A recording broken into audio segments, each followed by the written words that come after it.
Hey everyone, welcome to Church and Maine, a podcast for people interested in the intersection of faith, politics, and culture. I'm Dennis Sanders, your host. So I want to take you back for a moment to the year 2000.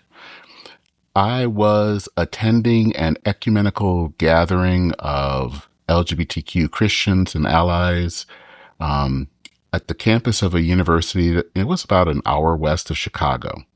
And I was in a workshop for something.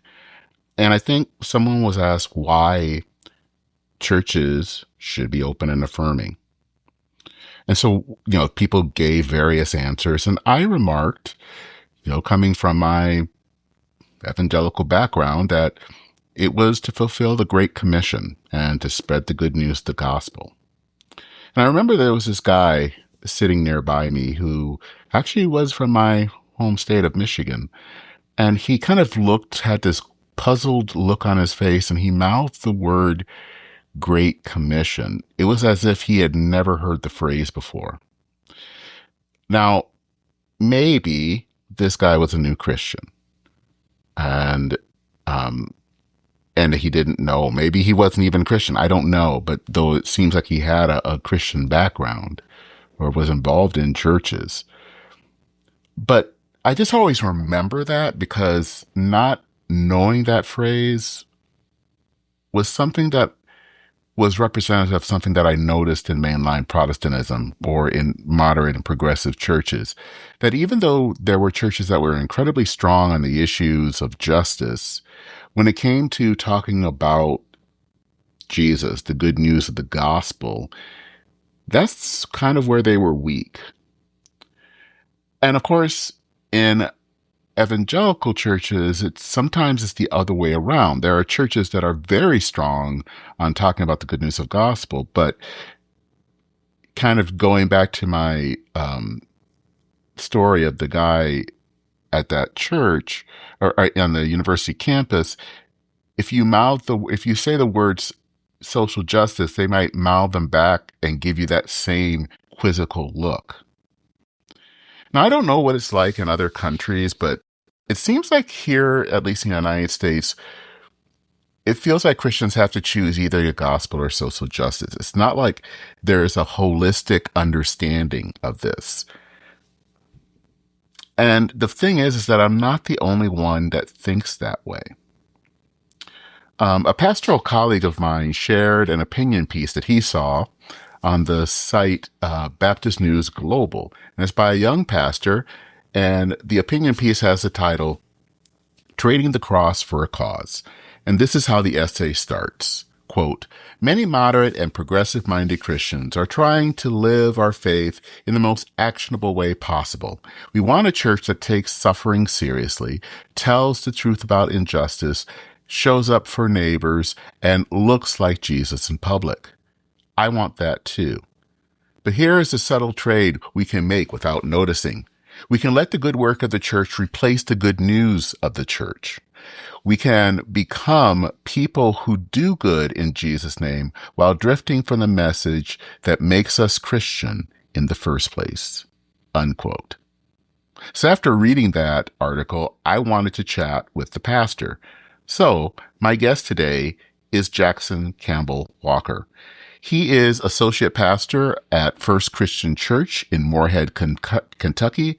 He's a native of Mount Sterling, Kentucky, and a graduate of Transylvania University. And he has previously served congregations in Louisville and Frankfort, Kentucky, and Little Rock, Arkansas. Jackson seems to be incredibly passionate about the church, and his passions are very much in church growth, next generation ministry, and trying to help others deepen their faith in Christ through discipleship. Jackson and his partner Micah can be found cooking together at home or hanging out with their two dogs, and I love these names, Earl Alexander and Augustus Gus Fitzgerald. So with all of that, let's get into this conversation on Christ and causes with Jackson Campbell Walker.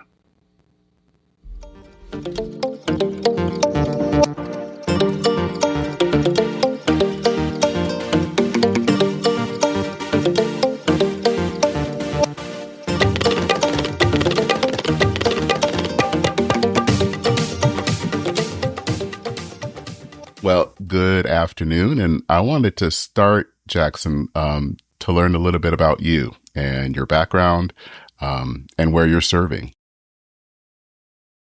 Yes, absolutely. Well, I grew up in a little town called Mount Sterling, Kentucky. It's about 30 minutes east of Lexington. If Okay. you don't know Lexington, then Louisville.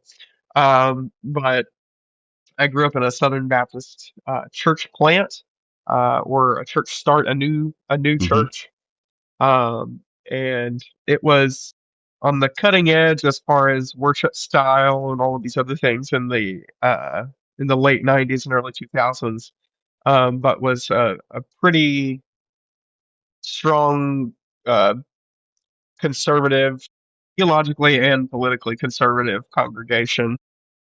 And so a lot of my time was spent in that kind of wing of Christianity, particularly also in the James Dobson focus on the family kinds Mm. of things. But I've sensed a calling to ministry since I was young, serving in the church. But later, coming out as gay and having to grapple with what that meant for me in at least my own tradition. Um, but I went to college, undergrad at Transylvania University in Lexington, which is a disciple school, Hmm. um, as I'm sure you may know, and decided there that it was a possibility that I could follow my calling to ministry, and at that same time attending a Baptist church affiliated with both the Cooperative Baptist Fellowship and Alliance of Baptists in Lexington, and really discerning my call there as I live into my own uh, identity. Uh, from there, I did some internships, started in seminary in New York City, at a prominent seminary there, and ended up coming back home to Kentucky. Hmm. I live in Mount Sterling, and I serve as the associate pastor at the First Baptist Church in Moorhead, Kentucky. So that's where I am now. Okay. And kind of a little bit of what is the setting of your church like at First Baptist Moorhead? Small I town, would suburb. yes, it's yeah, we're a small town with a university. We're Okay. not a university town. I would make that distinction very clear. We are a small town with a university, a very unique congregation for being right in the middle of Eastern Kentucky. Hmm. Okay. All right. I love that interesting distinction of not a small town with a university and not a college town. And I'd be curious to Yes. find out what that difference is. But I think Yeah. Well, I can guess what yeah. that We don't. is. We don't have all the trappings of a university town. It's just kind of plopped into the middle of our rural area. I get it. I get it. So, I actually was actually someone shared with me the article that you wrote for Baptist News Global that was called "Trading the Cross for a Cause," and I just found it a really fascinating article to read. I think an important article, and probably a timely article. I think to start things off, I just kind of wanted to ask what led you to write this, and what was kind of the impetus. Yeah. Well, something I was talking with our senior pastor about this morning, as I was speaking about this podcast, is that I think something that is unique about gay or queer clergy is that um, we're unique in the sense that we don't always choose the place that we serve because we have to serve in certain places in order to even be Hmm. accepted or welcome. And I think part of that also means serving and working in spaces that are not necessarily aligned with all of our theological beliefs or preferences. And so I think moving from a very strong conservative evangelical culture um, and going into this very progressive wing of the Baptist tradition, I saw and heard things that it's like, well, I can get on board with that. Of course, I have biblical basis for affirming my LGBTQ plus brothers and sisters and siblings, but uh, it seemed to me like in many ways the gospel was being dropped um, for the sake of perhaps feeling good in the public square, not being Hmm. judged in the public square, or being judged, or or perhaps a really emphasized focus on social justice and activism. And I noticed that those things are important, and I will say right off the bat that I believe that social justice is an important part of our spirituality and our faith. It is not the primary goal. It's not the primary movement of our faith. That would be the grace of God. Yeah, I mean, I think that is kind of a similar thing that I've noticed speaking as another openly gay clergy is you kind of feel like sometimes the gospel is kind of, I don't know, I don't want to say totally dropped out, but it's like it's almost not emphasized. Um and that's always been something that has been kind of grates at me. It's not, and I think it, like you, it's important to have the social justice aspect. Um, but I mean, something that you even read and you put in the article is that that's kind of almost, that's the fruit of our faith. It's not the essence. And sometimes I think it feels like it gets confused. Um, and I will say personally, it's always kind of nice to hear I'm not taking crazy pills. Of, Yes. because I feel sometimes, especially as gay clergy, that, this is, I feel like an odd duck at times. Um, and, and I don't think, I know I'm not, but it feels like sometimes like we have to trade something in order to, for whatever reason out there. And I don't feel, I feel like sometimes we are losing or diminishing the faith, if that makes any sense. Yes. Yes. Absolutely. Well, something else that I have found, and again, this is anecdotal, so I can't say, I'm not Ryan Burge, I don't have the statistics on it, but Hmm. I can say at least anecdotally,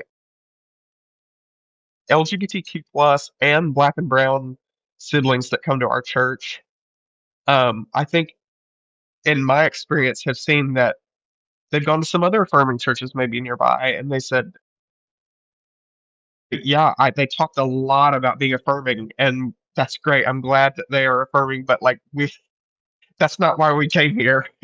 Like to have that as the subject uh, uh, of what we do in our walk together in our common life together. Um, and people find our church and see, okay, that there is actually the possibility that we can make the gospel central, Christ and Him crucified, and also because of that truth, we can be affirming of our LGBTQIA plus brothers and sisters, and we can believe that racial reconciliation is of utmost importance. But Hmm. again, it's we often just put it in reverse. We focus on these issues first. Um, but what's important is like we can speak fluently about what Christians should do, and we forget to say what God has already done in these matters. Why do you think that is? Because it's a subtle word shift in that we talk about Christians, about people, but we don't really talk about what God has done. And why do you think sometimes that has been a temptation to kind of focus, I think, as you say in the article, on good deeds instead of the good news? Yeah. Oh boy, that's tough. I mean, I think at least in some of the spaces I've been, it's kind of the intellectual atmosphere almost. I Hmm. think I'm actually presently reading a book that you've maybe heard of by Richard Beck. I think it's Richard Beck called Reviving Old Scratch, Mm. talking about spiritual warfare. And a lot of what he says resonates with this issue, which is that kind of in intellectual, more liberal mainline spaces, um, people are uncomfortable with some of these subjects. Like they might not be exactly palatable in the public square. And so I think a lot of times, and I even do this too. I'm not saying it's those people over there. Um, that it is more comfortable to cling to what I can do rather than to open my arms and trust what God can and has already done. Um, yeah, we worry so much, even in our own church. A lot of us are upper middle class white liberals who are like, well, we got to make sure that we've virtue signaled enough, like that we have our accessibility and we have our inclusion, and um, because I think it's tangible for us as people who are pretty intellectual and stuck in our heads that that's something that we can touch and we can do ourselves to feel good, and we lack that trust um, that that we should have in what God has already done. Yeah, I mean, I think what it sounds like, it comes down to almost a matter of faith, um, that we have to have these visible things instead of just in our having faith that and trusting in God's promises, and that might be hard, especially in our day and age where we want something that is palpable or that we can touch it, and people can see it, whereas trusting is something we can't see. Of course, that's the whole point. The whole point of it, though. Yes, absolutely. So, what would you want to see, or how do you help people really have that and grow in that faith? Um, because it seems like what this is in a way of, maybe it's too strong to say a crisis of faith, but it really kind of comes down to that we don't trust enough in God's actions, that we feel like we need to do all this stuff instead of trusting it, and out of that trusting comes these actions. How do we kind of build up that community where people do trust? Yeah. Um, well, our church it does a few things that I think, and we're working and growing just like any other church in these areas, but I think we do a few things well that it takes a long time for people to latch onto, but it eventually works in God's timing. But we are slow and intentional about the way that we do ministry here. Um, we're not a program forward, we're not a values and virtues forward kind of Mm. church. We're primarily a worshiping body, and we take things slow and intentional. We also take things very organically and allow God to do a lot of the work, and we respond to it. We are not super detailed planners when it comes to the way we do ministry, and I think that the way that we behave as pastors and as leaders of this church is catechizing and showing the people uh, that it's important to slow down and listen for the Spirit of God as we discern our way forward. Um, Another thing that we are serious about here is catechesis, and I know that in the Mm. Baptist tradition and perhaps in the disciples tradition, it's maybe not. Super emphasized. At least in our tradition, I'm not sure that most people even know what catechesis is. Um, but Uh, we we do a catechesis program with our youth, for example, where we require the parents to be a part of it as well. So we kind of bottleneck people into being catechized.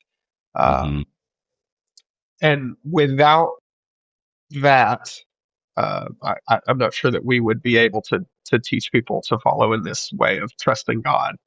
But catechesis is of utmost importance for us. Hmm. Yeah, that's not a big thing in disciples. You are correct. Um, I think at least at our congregation, we try to do that. Kind of especially through our different, we do things like Bible studies and book studies, but to try to have the focus on how to grow in the faith and to really helping people to learn through that. And, that's kind of an ancient practice that really, really needs to be revised. I mean, I think, the Catholic Church, I think, still has that. And I think some different parts of Protestantism. But in the more kind of lower church, we haven't done a good job. Yeah. Yeah. Well, and I think a lot of that is based on the assumption that this knowledge will carry forward. But I think of the saying, of course, I don't actually know the saying, so I'm going to try to say it here. But like something is created, and then the next generation just inherits it and assumes that it's normative, and then the next generation squanders it, and then the cycle begins again. And I think Hmm. for a lot of free church traditions, that is an issue that we've kind of assumed this, I'm sorry, this inherited um, institutional knowledge of our faith and of our traditions, and those things I think in many ways are being forgotten. Um, but before I stop talking and let you talk, I want to also mention something else that I think has been abused, particularly in the Baptist tradition, is something we call the four fragile freedoms, which is Bible freedom, interpreting scripture, soul freedom, priesthood of the believers, church freedom, autonomy of the local church, and religious freedom, separation of church and state. We tend to take this four fragile freedoms and say, well, we abuse it and we say, well, that means we can do whatever we want or think whatever we want or believe whatever we want, um, without putting some guidelines on that. Uh, and I think every tradition has its own set of values or principles or something that they abuse in order to kind of tear away at the gospel and put whatever message in they want to add Hmm. based on the agenda of that local church or denomination. Hmm. I think that kind of leads into something that you wrote that I wanted to get at. And, you know, you, you talk about when you kind of reverse the order between gospel and action, that kind of, that there are bad results from that. And I think we see that. And you were talking about Ryan Berg earlier. I think you can see that in some of the collapsing of some parts of more, especially mainline Protestantism. Um, can you kind of explain a little bit more about that? What that means when we um, kind of make action the primary thing instead of the gospel, and how does that kind of ultimately weaken the church and weaken the faith?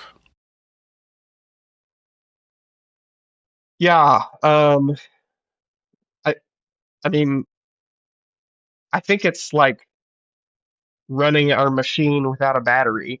Um, Mm, we, you know, the good news is that God loves us, but collectively and individually, we've gone our own way in through sin, which separates hmm. us from God, and the ultimate truth there that I emphasize so much in our ministry here is that there is not a single thing that I or we can do climb the spiritual ladder.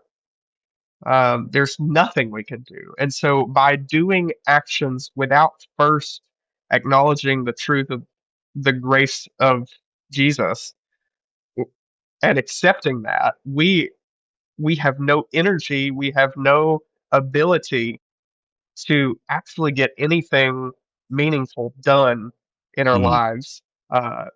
No matter what cause it is, no matter how good our intentions are, that is what we believe in the Christian faith, that we are responding to the grace of God. And if we don't have God's grace, then we have nothing to respond to. We don't have the energy or the capacity to actually do good works. hmm. And you already kind of answered my other next question was, where does the role of grace fit into all of this? Because I think in a lot of this, it seems, and from what I've seen in my own background as well, is that it is kind of, as you said, that it's working almost without a battery, and that grace is needed because we're going to fall short.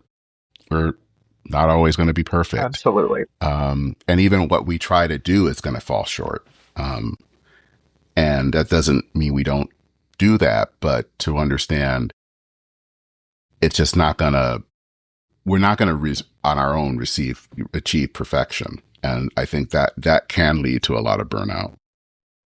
Well, and that also leads to another point that I emphasize quite often, which is I adhere to a kind of a more low anthropology, which is not something that most of my progressive siblings believe in. In fact, I think a lot of my clergy siblings seem to be naive in the sense that humanity is so great. Um, and I've heard.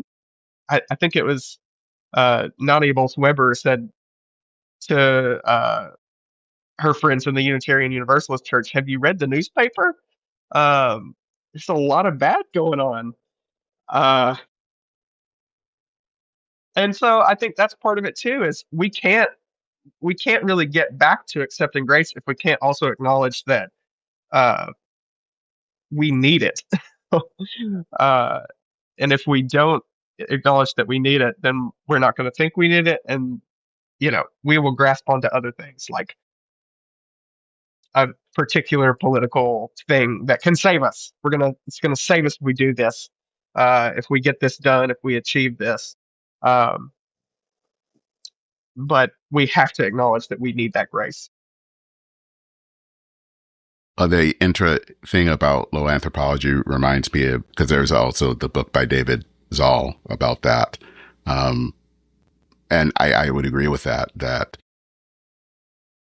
I think that that is a problem, especially within mainline Protestantism, that there is a really high anthropology that everyone can be great. And it's like, no, no, maybe you haven't read, obviously you aren't reading the newspaper or history or reality, because wow, we kind of mess up a lot. And even the good ones mess up. And I think, you even include in your article about the importance of confession, um, and I actually grew up Baptist as well. And even within the disciples, sometimes we don't include confession and forgiveness, but in at our church, we do, because we need it and I need Yes. it. And I think that that's, especially if you are someone that is engaged in wanting, um, social justice, you got to be involved in that, because I think it seems otherwise, then you almost kind of become a Pharisee, that you're talking about how great you are, but then not really dealing with whatever crap that you have. Absolutely.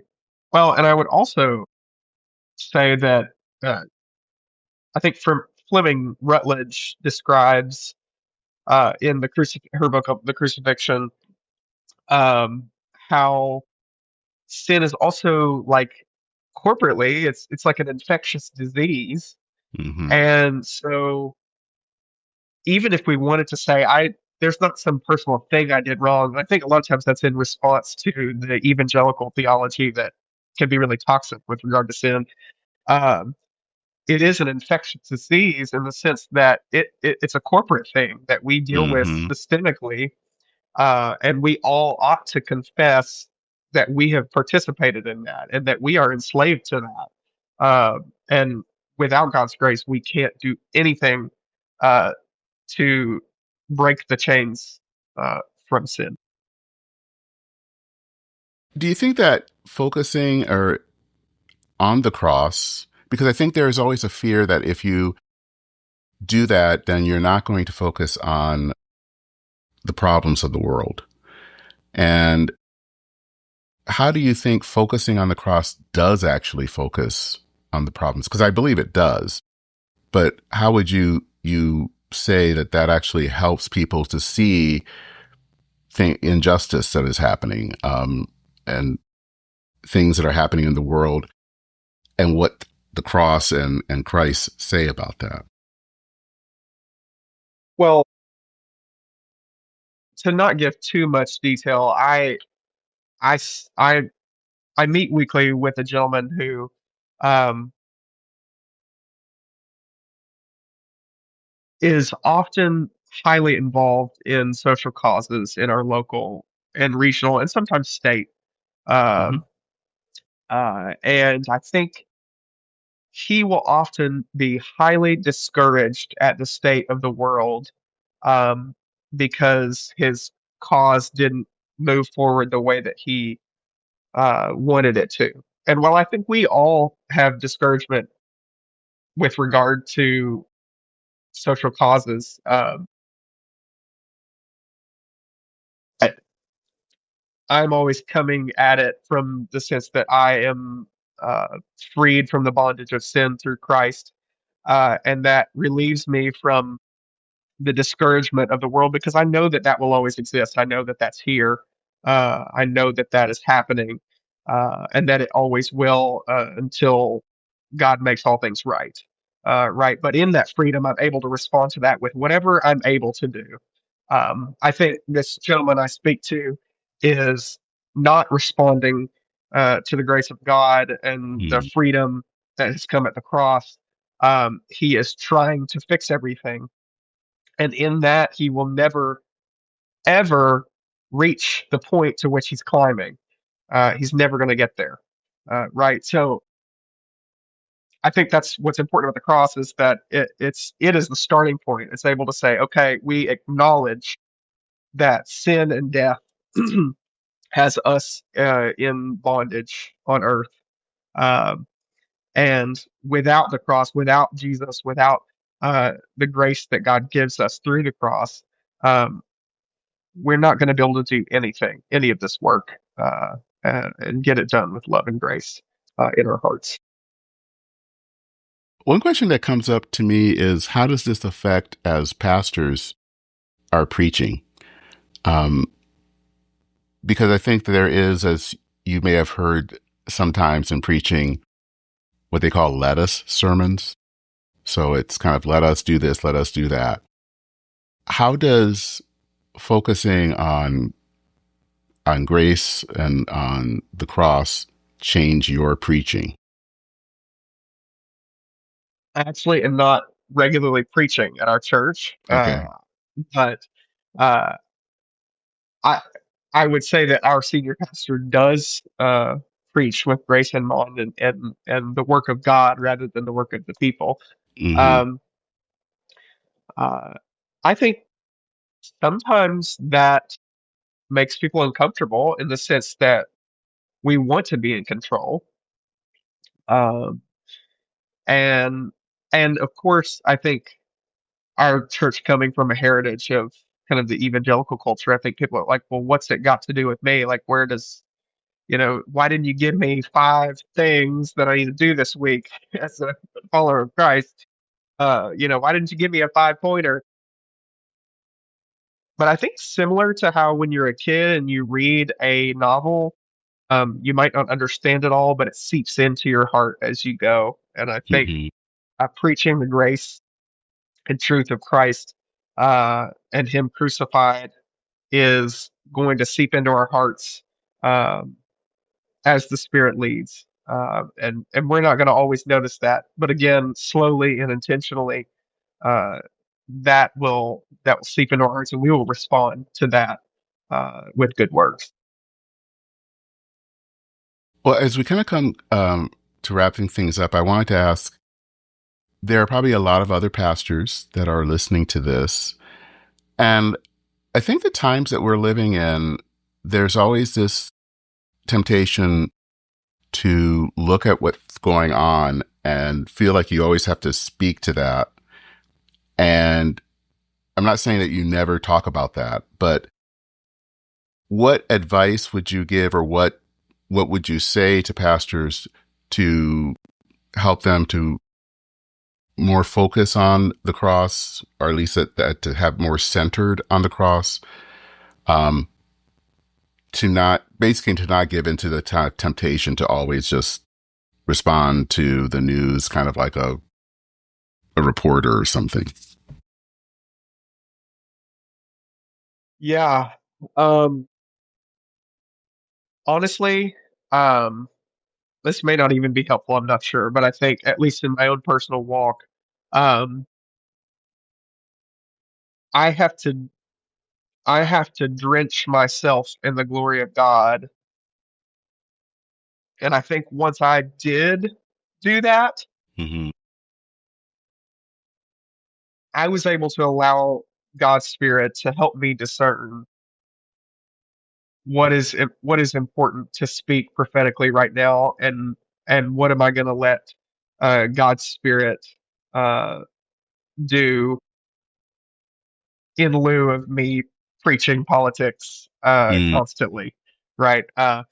So if somebody is not feeling that, I would invite them to slow down and invite the Spirit uh, uh, to cover them with this discernment in ways that I I can't give practical advice for. I don't think.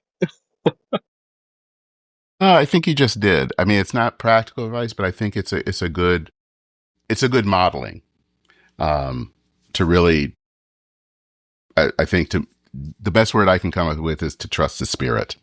And where is the Spirit Absolutely. leading? And as Nike would say, just do it, and just preach the gospel, preach Christ and Him crucified, and you will Mhm. start to see how that affects your congregation, how that affects your own heart as a pastor, and how that will also help your congregation respond to the issues outside of the Mhm. walls of your church. I was, I've just finished a book I was reading about Karl Barth around the time of the rise of the Nazis. And he preached a sermon. I can't exactly remember what it was on, but it was focused on that text. He didn't say anything about what was going on with the news and what was happening around him, especially around the Nazis. But as the book read, everyone knew what he was talking about. And I think that that's instructive, that sometimes as you focus on the gospel and trust that God has got this, people will get it and will respond accordingly. But it, as you Amen to said that. earlier, yeah, as you said earlier, it comes down to trusting that God's going to do the work, that it's not up to us. Um, because It is amazing the yeah, things God will do if we will only receive it. amen to that. I mean, I think that's the hard thing, because I think, especially as a pastor, you always feel like it's up to you, and it's like, no, it's not.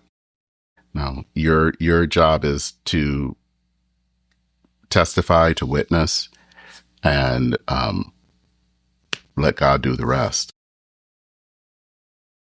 Hallelujah.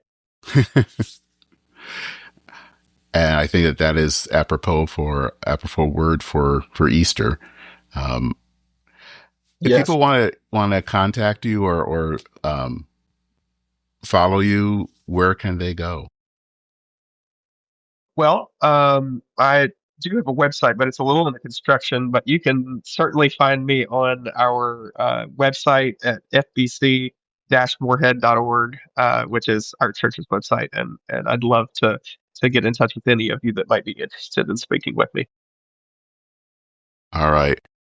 Well, Jackson, thank you for taking the time, and I hope to have you back again. And thank you for the article. It was truly inspiring. Absolutely. Thank you so much, Dennis. Good.